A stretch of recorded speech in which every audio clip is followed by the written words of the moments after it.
El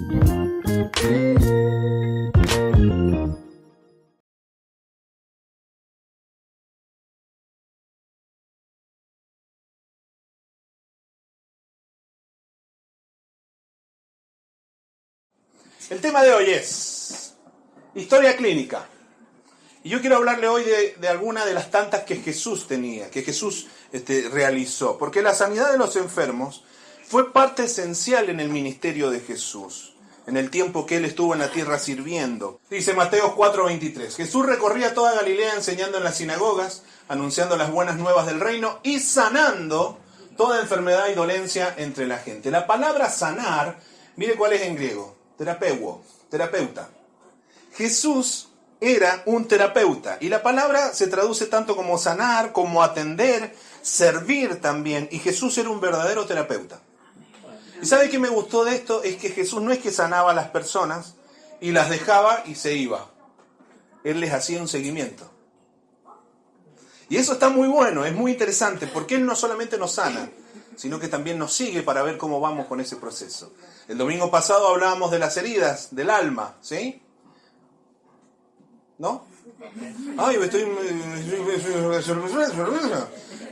entonces hablábamos de las heridas y lo importante, y que es un proceso. No es que venimos acá y es mágico, Dios nos sanó y nos fuimos. No, es un proceso. Entramos al consultorio del médico, de los médicos, del doctor de los doctores, y Él nos hace una receta y empieza a sanar nuestra alma. Y es un proceso. Y bueno, y en ese proceso Él nos acompaña. Pero quiero que analicemos una de las tantas historias clínicas que la Biblia nos enseña. La mujer del flujo de sangre. Lucas 8, 43, 48. Dice así, pero una mujer que padecía de flujo de sangre desde hacía ¿cuánto? 12 años, muy bien. Y que había gastado en médicos todo cuanto tenía. Y que había gastado en médicos todo cuanto tenía y por ninguno había podido ser curada. Se le acercó por detrás y tocó el borde de su manto, o sea, el borde del manto de Jesús. Y al instante se detuvo el flujo de su sangre. Interesante. Entonces Jesús dijo, ¿quién es el que me ha tocado? Mire qué pregunta, era como la que vimos el domingo anterior, que Jesús le pregunta al ciego, ¿qué quieres que te haga? Qué pregunta ilógica, Jesús, ¿no? Acá también, sí, mire, dice, ¿quién me ha tocado? Y negando todo, dijo Pedro, y los que con él estaban, maestro, la multitud te aprieta y oprime, y dices, ¿quién me ha tocado? O sea, es un chiste, con el que sigue, hija. Pero Jesús dijo, alguien me ha tocado, porque yo he conocido que ha salido poder de mí. Y esto es muy interesante, porque hay mucha gente que cree que por estar cerca de Jesús va a recibir algo de Jesús. Porque la multitud lo apretaba, pero solamente una persona recibió. Interesante. Entonces tenemos que saber acercarnos a Dios. 47. Entonces, cuando la mujer vio que había quedado oculta, vino temblando y postrándose a sus pies, le declaró delante de todo el pueblo, detalle interesante, por qué causa le había tocado y cómo al instante había sido sanada. Y él le dijo, hija, tu fe te ha salvado, ve en paz. Bien, la mujer del flujo de sangre es una de las tantas historias clínicas de Jesús. Y mire, a través de este texto vamos a descubrir que Jesús quiere restaurar, número uno, la relación con uno mismo, la relación que tenemos con nosotros mismos, es decir, la autoestima, ¿sí? Número dos, la relación con Dios, eso quiere Jesús restaurar. Y número tres, la relación con los demás. Y esto lo vamos a descubrir en el texto bíblico. ¿Está conmigo? ¿Sí? ¿De verdad? ¿O nos vamos a comer un completo? Usted decide. Vamos a comer completo. Ah, tenía hambre el tipo. Una más. Quiero algunas definiciones de la palabra restaurar. Por ejemplo, la Real Academia Española define restaurar como reparar, renovar o volver a poner algo en el estado o estimación que antes tenía. En latín, la palabra restaurar significa volver a poner en pie, reestablecer. En hebreo, hazak, significa fortalecer, curar, ayudar, reparar, fortificar, sostener. Mire todo lo que hace Jesús. O sea, combina una fortaleza moral con una fortaleza física, tanto en el ser humano como en la sociedad. En el griego es apokatastasis. Menos mal que no hablo griego. Apo es de vuelta, de nuevo, y katistemi es poner en orden. O sea, restaurar es poner en orden nuevamente. Y también hay otra palabra griega, pleroma, que habla de rellenar. O sea, yo sería un pleroma porque estoy relleno. No se rían, hermanos. Bueno, hay una herida. Rellenar, terminar, cumplimiento, abundancia, plenitud, denota el resultado de la acción expresada en plero, que es llenar. ¿Sí? O sea que lo que Dios quiere es llenar. Lo que Jesús va a hacer en esta mujer, ahora lo vamos a descubrir, es llenar estas tres áreas de su vida. Entonces, vamos rápido y furioso, porque en esta historia clínica encontramos que Jesús quiere restaurar, número uno, dijimos, la relación con nosotros mismos, la autoestima. La autoestima. Quiero explicarles un poquito cuál era la condición de la mujer en Israel, ¿sí? Para que podamos entender en profundidad lo que esta mujer, o un poco por lo menos lo que esta mujer sentía. La mujer en Israel en los tiempos de Jesús era una ciudadana de segunda categoría. Era una mujer, una mujer era una ciudadana de segunda categoría. Su única función era poder llegar a ser esposa y ser madre. Ser esposa y ser madre. Si no llegaba a tener hijos, había un problema porque todos pensaban que estaba maldita. Sin entender ellos que Sara había sido estéril y cuántas otras mujeres más en la Biblia, ¿no? Pero bueno. Entonces la función de ella era eso, era esa. La mujer era como una propiedad para el hombre. Entonces el hombre tenía un terreno, tenía unos animales y tenía una mujer. Así era en ese tiempo. ¿Sí? Así era en ese tiempo. Es interesante esto. No participaba en la vida pública, ni siquiera podía salir de su casa cuando lo deseaba. ¿A cuántas les gusta salir a vitrinear? A todas. Ay, en ese tiempo usted no podía salir a vitrinear. ¿Cómo ahorraban esos hombres? Ni siquiera podía salir de su casa cuando lo deseaba. ¿Sabe por qué? Bueno, y si lo hacía porque necesitaba salir por alguna circunstancia, tenía que llevar el rostro cubierto. Y no podía detenerse a hablar con ningún hombre. Esto es muy interesante. Por eso la mujer samaritana, cuando se encuentra con Jesús en el pozo de Jacob, ella se sorprende de que Jesús le hable. Porque las mujeres no hablaban con los hombres. ¿Sí? En cuanto al campo religioso, la mujer también era marginada. Porque en la sinagoga, por ejemplo, ocupaba un lugar aparte. Es decir, si esta fuera una sinagoga, aquí estaríamos los hombres y las mujeres estarían en el otro lugar. No, mejor los hombres en el otro, que está más nuevo. No podían estar juntos. Por eso el apóstol Pablo, cuando dice que calle la mujer en la congregación, era porque en la sinagoga estaban los hombres y las mujeres estaban del otro lado. ¿Y qué es lo que hacen las mujeres cuando se juntan? Hablan. Entonces hacían mucho ruido. Por eso el apóstol Pablo dice eso, ¿sí? Bien, no participaban en las celebraciones litúrgicas, o sea, en las fiestas, en los cultos, en las ceremonias. Eran simplemente espectadoras. Y en cuanto a su participación en el templo, solamente podían llegar al patio, a un atrio. Cuando vemos en el libro de los Hechos el paralítico que está en la puerta que se llamaba La Hermosa, era la puerta que llevaba al patio de las mujeres. Ahí nomás podían estar las mujeres. Mire qué loco todo esto. No tenían la obligación de recitar la Shemá, por ejemplo. Los hombres recitan la Shemá 4 veces al día. ¿Qué es la Shemá? Shemá significa oír. Entonces, en Deuteronomio 6, 4 y 5 dice: Oye Israel, esto lo repiten ellos muchas veces, oye Israel, el Señor nuestro Dios, el Señor uno es. Y amarás al Señor tu Dios con todo tu corazón y de toda tu alma y con todas tus... ¿Sabía que la palabra fuerza en el hebreo es dinero?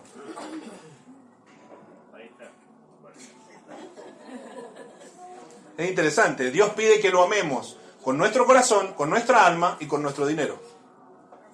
Y ella lo había gastado todo en médicos. Y nadie le daba una solución. Interesante. Tampoco podía ir a Jerusalén en la peregrinación. O sea, si iba o no iba, no era relevante para celebrar las distintas fiestas. No se le enseñaba la Torá, no se les enseñaba la Biblia. De hecho, había un rabino, ni podían participar, de hecho, en las escuelas rabínicas. Había un rabino que decía que enseñarle la Biblia a una mujer era como prostituirla. Yo quiero que entienda todo lo que esta mujer vivía, ¿sí? Más la enfermedad. Las mujeres en Palestina estaban entre las más pobres del mundo en la época de Jesús, y bueno, ella había gastado todo lo que tenía. bueno, no tenía derechos hereditarios, no podía divorciarse si quería, o si tenía algún motivo sólido no lo podía hacer. Los hombres hebreos sí lo podían hacer. Habían dos escuelas rabínicas, una escuela de Gilel y una de Shammai, escuelas muy fuertes que influenciaban mucho en el pueblo. Gilel, para los que les gusta estudiar, es abuelo de Gamaliel, el maestro de Pablo. Bueno, para los que les gusta estudiar después lo buscan. Y si no, si llega a ser mentira, bueno. No. Habían dos escuelas rabínicas. Ahora, ¿sabes qué enseñaban estas escuelas rabínicas? Que si uno llegaba a casa y a la esposa se le había quemado la comida, se podía divorciar. Y si no la había hecho, peor todavía. Ellos enseñaban de que si uno iba por la calle y veía una mujer más linda que la que uno tenía, se podía divorciar y casarse con la otra. Mire qué loco, ¿no? Por eso también hay que entender cuando Jesús habla del divorcio, ¿a qué hace referencia? Además ella, por tener este flujo de sangre, estaba levíticamente inmunda. O sea que, ¿qué tenía que hacer? Vivir aparte, no podía estar dentro de la sociedad porque era inmunda. Y el que tuviera contacto con ella quedaba inmundo. ¿Estamos bien? Ahora, en el tiempo de Jesús también había una cantidad de medicamentos impresionante. Algunos eran tónicos astringentes y otros eran placebos. Los placebos son medicamentos hechos a base de agua que no tienen ningún efecto, creo que tienen solamente un efecto psicológico si no me equivoco. Y era muy interesante porque la mujer, si iba a tomar estos medicamentos, ella tenía que decir, levántate de tu flujo, inmunda. Y se tomaba el medicamento. Imagínese usted, se va a tomar un ibuprofeno. Tomate el ibuprofeno, inmundo. Sanate, inmundo, sucio. ¿Sabe psicológicamente cómo estaba ella? Porque no solamente le hacían sentir que era inmunda, sino que ella misma se declaraba a sí misma que era inmunda. Y esto es un bombazo a la autoestima, ¿eh? Imagínese usted. Pero bueno, esta mujer desafió todas las leyes establecidas y se metió en medio de la multitud para tocar a Jesús. Ahora, ella, si iba a algún lugar, ella se tenía, por ejemplo, llegaba y ahora a la reunión, ella se paraba en la puerta y decía, soy inmunda. Entonces todos nosotros nos salíamos, nos movíamos para que ella pudiera pasar. Ella tenía que avisar que era inmunda. Así que imagínense, ella se mete en medio de la multitud y no dice que es inmunda. La podrían haber matado. Porque la juzgaban por eso y la mataban. Ahora, mire qué interesante esto. Mire lo que dice Lucas. Y se la secó por detrás y tocó el borde de su manto. Y al instante se detuvo el flujo de su sangre. La pregunta es, ¿por qué toca el borde del manto del Señor? ¿Por qué toca el borde del manto del Señor? Bueno, mire, la respuesta está en Números 15, 37 al 40. Entonces el Señor le dijo a Moisés, da las siguientes instrucciones al pueblo de Israel. En todas las generaciones venideras harán borlas al borde de su ropa y las atarán con un cordón azul. Cuando vean las borlas, recordarán y obedecerán todos los mandatos del Señor, ¿sí? Van a recordar y obedecer los mandamientos del Señor, en lugar de seguir sus propios deseos y contaminarse, tal como es su tendencia. Las borlas los ayudarán a recordar que deben obedecer todos los mandatos y ser santos para su Dios. El borde del manto que tenía estas borlas, estas tiritas azules, lo que representaba era la palabra de Dios. Y ella va y toca el borde del manto del Señor, toca la palabra de Dios y de alguna manera le está diciendo a Dios, yo creo que tú dijiste que eras mi sanador.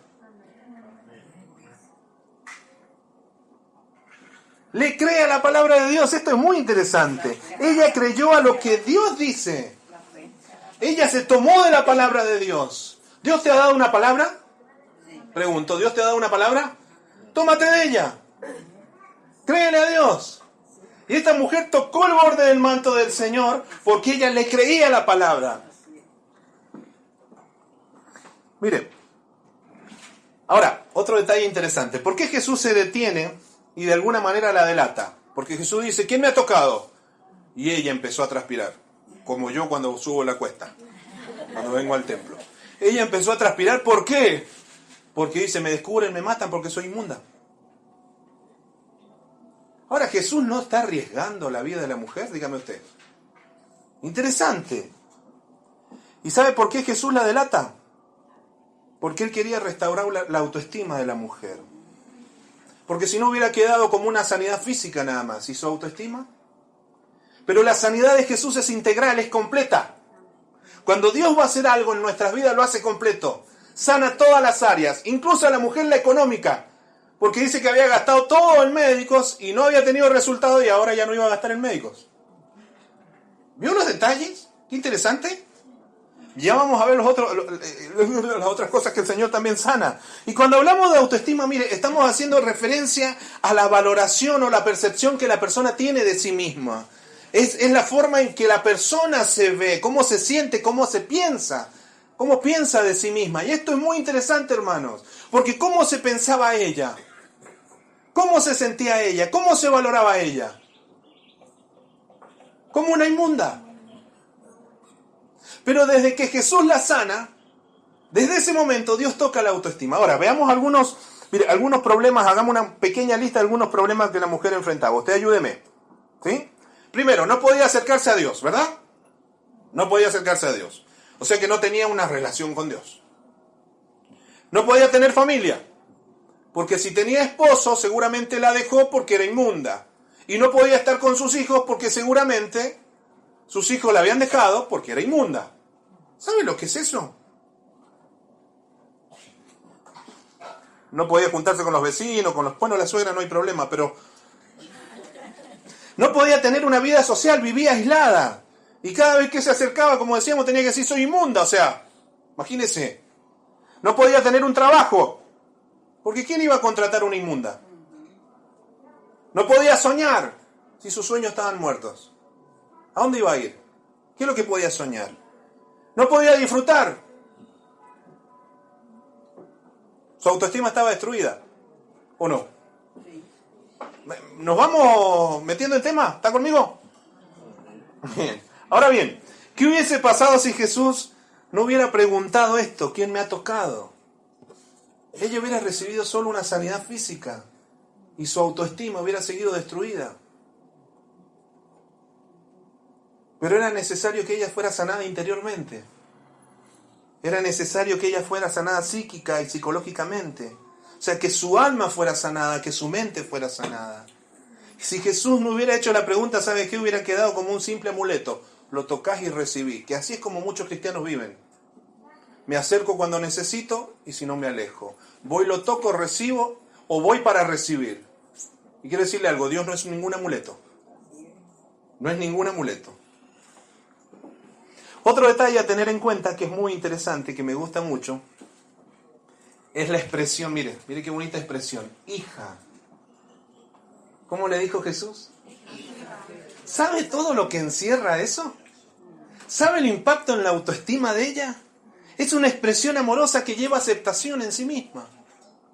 Cuando él le dice hija, la está aceptando. Le dice, eres parte de mi familia, eres mía. Mire, recibe la aprobación. Qué lindo que es cuando los hijos reciben la aprobación de los padres, ¿o no? ¿Sí? ¿Sí? ¿Sabe cuántas veces yo hacía algo para que mi papá me viera? Jugábamos al fútbol ahí enfrente de la casa y mi papá salía a ver o cuando me iba a ver a los partidos y se peleaba contra... Bueno, eso lo cuento después. Pero él orgulloso de que su hijo jugaba. ¿No? Porque los padres están orgullosos. Una vez le pregunto a mi mamá, le digo, mami, ¿cómo toqué el domingo en la iglesia? No, te salió re bonito. Dice, y ese domingo no había tocado. Pero usted no le diga nada, no importa. Es muy interesante porque en esta expresión hija, el Señor está hablando de restitución. Cuando Jesús la llama hija, le está dando valor a su vida, le está dando identidad. Cuando le dice hija, le está dando sanidad. Hay reconciliación. En una expresión, ella necesitaba sentir o escuchar que Jesús le dijera hija. ¿Qué necesita usted escuchar hoy? ¿Qué necesita escuchar? Qué bonito esto. Ahora, otro detalle importante a notar es que Jesús nunca le dijo, tu toque te ha salvado. Porque como vimos, todos tocaban a Jesús. Pero ¿sabe cuál fue la diferencia? Que le dijo, tu fe te ha salvado. tu fe se ha salvado. Lo que Jesús nos enseña es que la sanidad solo sucede por fe. Porque mire lo que dice Hebreos 11:6. Porque sin fe es imposible agradar a Dios. Si usted ha venido hoy a la casa de Dios y quiere tocar a Jesús, tóquelo con fe. No como un amuleto. Tóquelo con fe en el nombre de Jesús. Y nos vamos muy sanos para la gloria de Dios. Sí, yo lo creo. Lo recreo. Mire, Jesús quiere sanar nuestra autoestima. Jesús quiere sanar tu autoestima, la mía. Jesús quiere que aprendamos a mirarnos y a valorarnos como Él nos mira y nos valora. Eso es lo que Él quiere. Eso es lo que Él quiere. Eso es lo que Él quiere. ¿Sabe qué bien que me siento cuando me identifican con Él? Porque ¿sabe qué? Yo he sido muy despreciado. Usted me ve muy bonito, musculoso, todo así que dice este hombre es perfecto. Pero yo he sido muy despreciado. Por mi color de pelo primero, que lo voy perdiendo de a poco. Ya me decían que me parezco al viejito Pascuero con la barba blanca. Escuché una risa por ahí. Belén, ¿qué pasó? Pero ¿sabe qué? Aprendamos a mirarnos como Él nos mira. Porque cuando aprendamos a mirarnos como Él nos mira y a valorarnos como Él nos valora, también vamos a valorar a los demás. ¿Está conmigo? En esta historia clínica encontramos que Jesús quiere restaurar la relación que tenemos con nosotros mismos, la autoestima. Aprenda a mirarse en Cristo. Aprenda a mirarse en Cristo. No se mire en los modelos de este mundo ni en el sistema. Mírese en Cristo. Y ahí se va a ver bonito como yo. Nadie dijo amén. Bueno, mírese en Cristo. Número 2. En esta historia clínica encontramos que Jesús quiere restaurar la relación con Dios.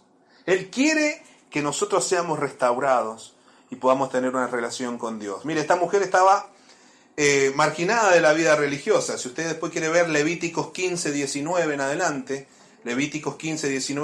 usted se va a encontrar todo lo que la mujer tenía prohibida por su flujo de sangre, por su enfermedad. Como dijimos anteriormente, no podía participar de la actividad religiosa, porque era inmunda. No podía ir al templo. Entonces yo me imagino que la angustia que ella tenía, por momentos se convertía en ira, en enojo. Había una mezcla de sentimientos porque se enojaba con Dios, pero después sentía que lo necesitaba. Y yo creo que nosotros hemos pasado por un estado así en alguna oportunidad. Dígame si no. A veces nos enojamos con Dios, tenemos mucha bronca, mucha ira, porque las cosas no salen como queremos, pero después nos arrepentimos y decimos, pero necesito estar cerca de Él, porque no entendemos la situación. Y eso es lo que esta mujer estaba viviendo. ¿Está conmigo? ¿Está conmigo? ¿Sí? Entonces también me imagino que ella a lo lejos miraba también cómo la gente iba a la iglesia, cómo la gente iba al templo, cómo participaba de los cultos, a lo lejos ella miraba. Y esto es muy interesante porque ella veía que algunos se acercaban con una sinceridad de corazón. Unos se acercaban siendo honestos a Dios, otros se acercaban por interés, otros quizás por conveniencia y otros por razones de conciencia. Porque hay gente que viene a la iglesia para lavar la conciencia nada más. Es una mojadita de pelo y seguimos, ¿no? Pero no, necesitamos acercarnos a Él para ser transformados, ser restaurados. Y ella miraba desde lejos, y fuere cual fuere la situación o la condición en que las personas llegaban, ella los envidiaba porque ella no podía llegar. No podía llegar. Y me gusta lo que dice Jesús nuevamente en Lucas 8:48, porque mire, Jesús le dice, hija, tu fe te ha salvado. Tu fe te ha salvado, ve en paz. ¿Sabe qué quiere decir el ven? Que tu fe te ha salvado, primero ya estás reconciliada con Dios. Porque le dijo hija. Y después, tu fe te ha salvado, quiere decir ya perteneces al reino de los cielos. Ve en paz, estate tranquila, sé sana. Ya tienes una relación con Dios. Amén. Mire lo que dice el apóstol Pablo en 2 de Corintios 5:17. Por lo tanto, si alguno está en Cristo, es nueva. ¿Sí? Nueva creación. Bueno, esta es otra traducción, pero nueva criatura es, dice la Reina Valera. Lo viejo ha pasado y lo nuevo ha llegado. Así decía una mujer que cambió de marido. Todo esto proviene de Dios. ¿Quién? ¿Por medio de quién? Por medio de Cristo nos reconcilió consigo mismo y nos dio el ministerio de la reconciliación. Mire lo que hizo Dios. Por medio de Cristo nos reconcilió con Él. Esta mujer fue reconciliada con Él. ¿Sí? Esto es que en Cristo, mire, y acá está la explicación. Esto es que en Cristo Dios estaba reconciliando al mundo consigo mismo, no tomándole en cuenta sus pecados y encargándonos a nosotros el mensaje de la reconciliación. Si tú has sido reconciliado con Dios, tienes que decirle a otros que hay reconciliación. ¿Se va a quedar calladito?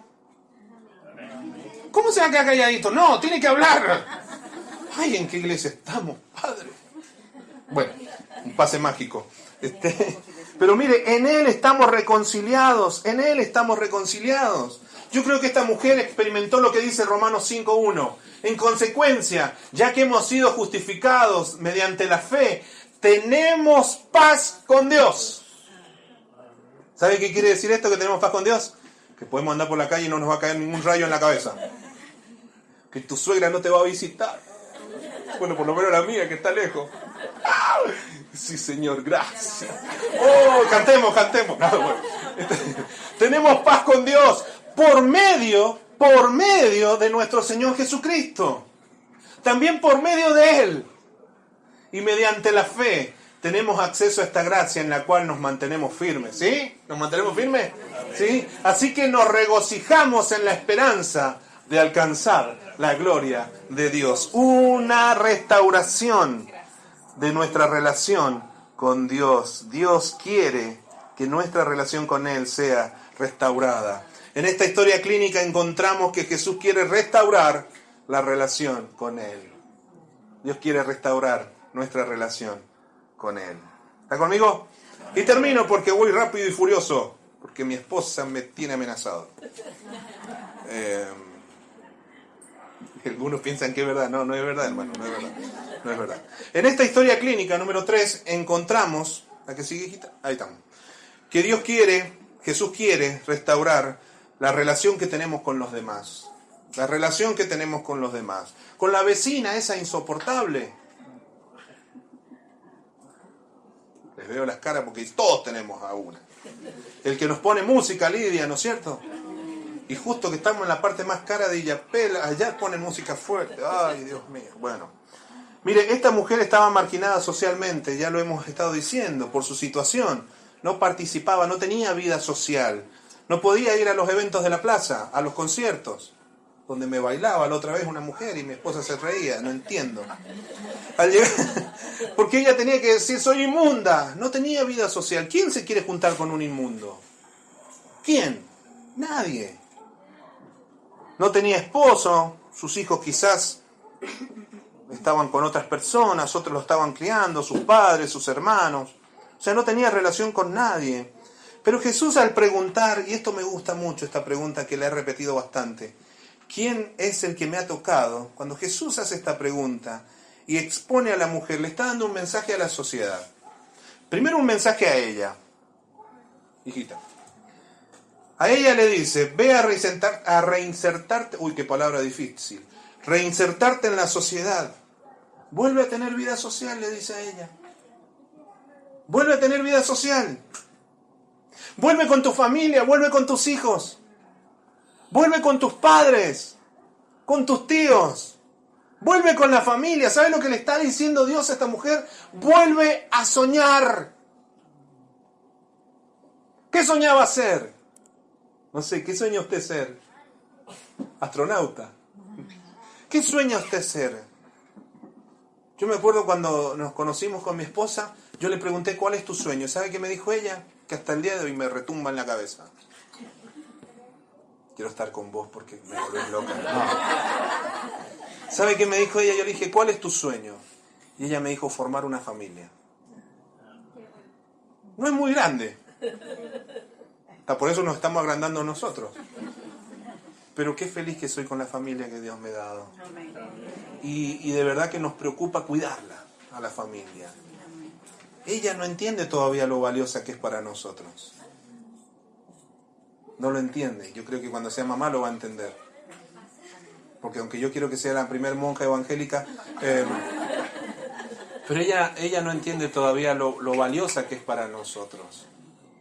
Y nosotros estamos ahí también muy, muy pendientes porque realmente yo oro y digo, Señor, cuida a mi familia. Y yo sé que usted también.